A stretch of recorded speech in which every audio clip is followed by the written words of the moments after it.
சரிவகம் பார்க்க போகிறோம். 8ஆம் வகுப்பு. இதில் பார்த்தீங்கன்னாக்கா 4 அளவுகள் கொடுத்துருக்காங்க. அதுக்கு உதவி படம் மெயினாக வரைஞ்சிடறோம். வரைஞ்சிட்டு கொடுக்கப்பட்ட அளவுகளை 4 அளவையும் புட்டப் பண்ணிடுறோம். 5 அளவு தேவை. ஆனால் அதாவது மேலும் கீழும் இணைன்றதால அந்த கான்செப்டை ஒரு கான்செப்ட்.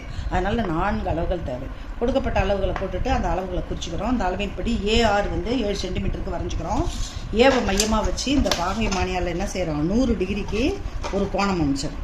100 டிகிரிக்கு என்ன செஞ்சிடறோம், விரிகோணம், அதாவது பேஸ் லைன்லேருந்து விரிகோணம் வரும். இந்த கதிருக்கு எக்ஸ்ன்னு வந்துடும், ஏஎக்ஸ்ன்னு வந்துடும். இந்த கதிர் ஆரை இந்த புள்ளி ஆறுலேருந்து ஒரு கதிர் வரையணும்.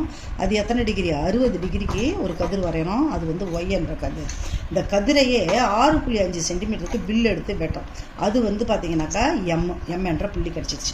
இந்த எம் என்ற புள்ளியில் நம்ம ஹைட்டு கண்டுபிடிக்கிறோம். இங்கே பாருங்கள், ஹைட்டு கண்டுபிடிக்கிறதுக்கு நான் ஏற்கனவே நாற்கட்டத்தில் சொல்லி கொடுத்துருக்கேன். மறுபடியும் பாருங்கள், இதை வச்சுட்டு அழகாக என்ன செய்யணும், இந்த ஹைட்டு கண்டுபிடிச்சிடுறீங்க. எத்தனை சென்டிமீட்டர் வருது, 5.4 ஹைட்டு.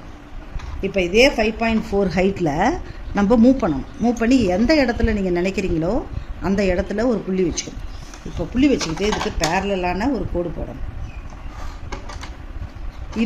இந்த கதிர் எக்ஸ் ஒய் இஜெட். இது இப்போ நம்மளுக்கு இந்த ஏஎக்ஸ் என்ற கதிரை இந்த இஜெட் என்ற கதிர் எந்த இடத்துல விட்டுதோ அந்த பாயிண்ட்டு தான் ஒய்.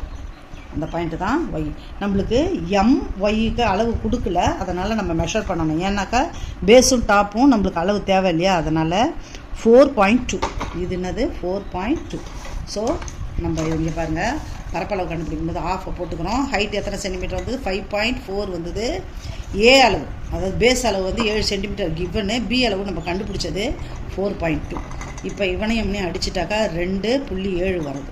இங்கே பாருங்கள், 2.7 கூட 11.2 பெருக்கிடும். பெருக்கும்போது உங்களுக்கு விடை கிடச்சிடும். 11.2 × 2.7. புள்ளியை விட்டுருங்க. 7 2 14, 4 மீதி 1, 1 7 1 8, 1 7 2 அப்படின்னாக்கா 2 2 4 2 2 ஆட் பண்ணுங்கள், 4 2 9 10 3. அப்போ புள்ளி வச்சிங்கனாக்கா 2 ஸ்தானத்தள்ளி புள்ளி வைக்கிறோம். அப்போ 30.24 சென்டிமீட்டர் ஸ்கொயர். இதுதான் இந்த சரிவகத்தின் பரப்பளவு. இதுதான் ஆன்சர்.